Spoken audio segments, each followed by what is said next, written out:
বাংলার ঐতিহ্যবাহী সোনালী আঁশ পাট আবারও গ্রামীণ অর্থনীতিতে প্রাণ চাঞ্চল্য ফিরিয়ে আনার সম্ভাবনা তৈরি করেছে। পাটের রাজধানী হিসেবে পরিচিত ফরিদপুরে চলতি মৌসুমে ৮৭,০০০ হেক্টর জমিতে পাটের আবাদ হয়েছে। এ বিষয়ে আরও জানতে সেখান থেকে যুক্ত হচ্ছেন সহকর্মী তরিকুল ইসলাম হিমেল। হিমেল, এবার উৎপাদন খরচ কেমন পড়েছে?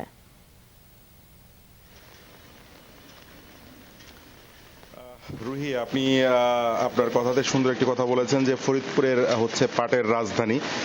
আসলেই তাই। ফরিদপুরে আসলে প্রধান ফসল কৃষকদের দুটি হয়, একটি হচ্ছে পেঁয়াজ আর একটি হচ্ছে পাট।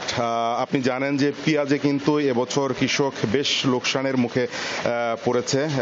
তারা তাদের উৎপাদন খরচও তুলতে পারেনি, তো সেক্ষেত্রে তারা পাটের নিয়ে কিন্তু বেশ আশাবাদী। তারা এই পাট থেকেই তাদের যে ক্ষতি সেটি পুষিয়ে তোলার চেষ্টা এবং আশা করছেন। যদিও তাদের সাথে আমরা যতটুকু কথা বলেছি তারা দুশ্চিন্তাগ্রস্ত, এটুকু তারা জানিয়েছেন। কারণ বাজারে এখন যে দাম রয়েছে পাটের, সেই দাম যদি থাকে সেটি হচ্ছে আপনার ২৫০০ থেকে ৩,০০০ টাকার মধ্যে। এই দাম থাকলে তারা আসলে লাভবান হবে না এবং তাদের যে উৎপাদন খরচ, সেই উৎপাদন খরচটি তারা তুলতে পারবেন না বলে জানিয়েছেন। তাদের যে কথা তারা আমরা যে বলেছি যে তাদের উৎপাদন খরচই পড়ে গেছে ৩,০০০ টাকার উপরে।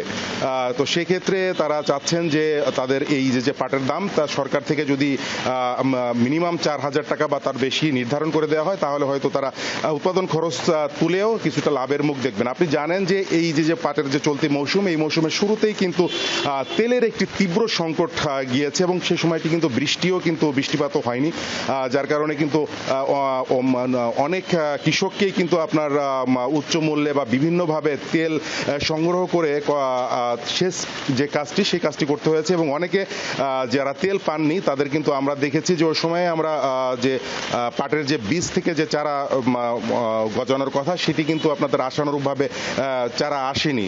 এক্ষেত্রেও কিন্তু কৃষক কিন্তু সেখানে একটি ক্ষতির সম্মুখীন হয়েছেন। এছাড়াও তারা যেটি জানিয়েছেন যে প্রতিনিয়ত সবকিছুর দামই বাড়ছে, যে কৃষকের দাম বাড়ছে, যে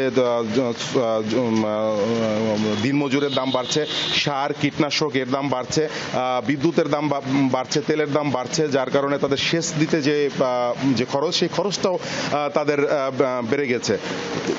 ফরিদপুরের যে পাটের যে ঐতিহ্য, সেই ঐতিহ্যটা যদি ফিরিয়ে আনতে হয় তাহলে হলো যে তাদের যে পাটের যে মূল্য, সেই মূল্য সরকার থেকে নির্ধারণ করে দেওয়ার দাবি তারা জানিয়েছেন এবং যে দাবিটি তারা দুই পক্ষের সাথে আলোচনা করে তারা যাতে ক্ষতির সম্মুখীন না হয় সেই বিষয়টি তারা দাবি জানিয়েছেন সরকারের কাছে। আমরা কৃষি অধিদপ্তরের সাথে কথা বলেছিলাম, তারা যেটি বলেছে তারা এই বিষয়টি কৃষকের এই বিষয়টি দেখবেন এবং সরকারের সাথে আলোচনা করবেন। রুহি, হিমেল, আপনাকে ধন্যবাদ।